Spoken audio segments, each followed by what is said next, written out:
I needed to prove to myself that I could do this, that I could serve the Lord again overseas and do it in a way where I was successful, I was strong, and I could do it.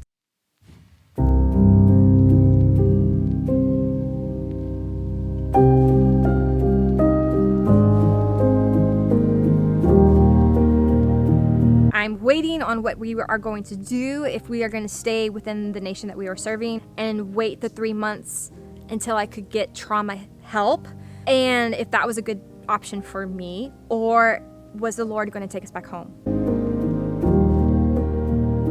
For the second time, guys, it was a hard decision. The first time was a little bit easier because it was the first time coming back home because of depression and burnout. The second time, it was like, what are we going to tell people back home? Like, what are we going to tell them?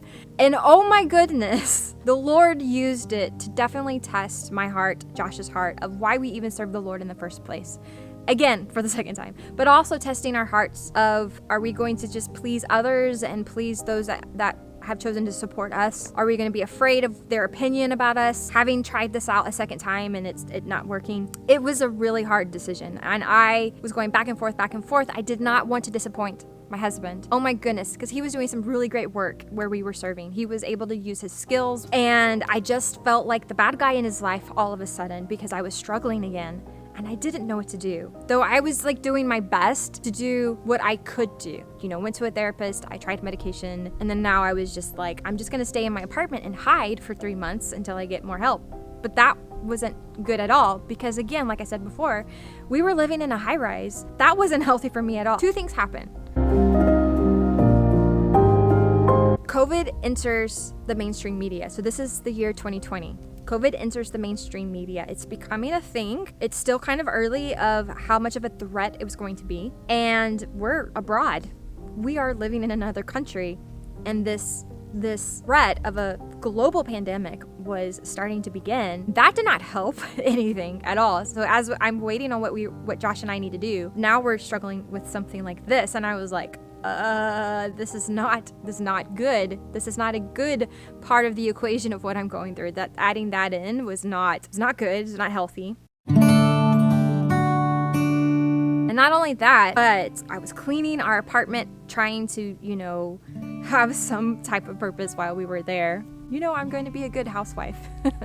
And I was cleaning the apartment, and the Lord started to speak to me very clearly. He used a movie I was watching. Actually, I was watching clips of a movie on YouTube, and just like a movie review, because I thought, I don't know if I can watch this movie, if it's completely clean or not for me, but I'll watch clips of it to see the storyline, because I'm very into like different cool stories and such, and the storyline looked really cool. So I was watching the different clips just to get an idea of this story, and God used that video to speak into my heart and to tell me something incredible. I don't remember the name of this movie, but I will share with you the story. This young lady wanted to trek through this dangerous desert from one location to another location, and it was a big deal that journalists caught wind of this story. So they were trying to interview her and follow her or catch her at different points in her journey, and she had a camel with her to keep her, I guess, alive so she could ride it and all this kind of thing. But there was one journalist who fell madly in love with her, and trying to get her story became less of his job and more of a pursuit of a relationship with her. She was set on getting through this desert. Even though it was dangerous for her, she could die, she could be harmed while out in the wild, yet he was still keeping tabs on her, and he would go ahead of her at different checkpoints that he knew she was going to be, and he would put water in these checkpoints so that she could survive during this trek. I don't want to give away the movie, but I am.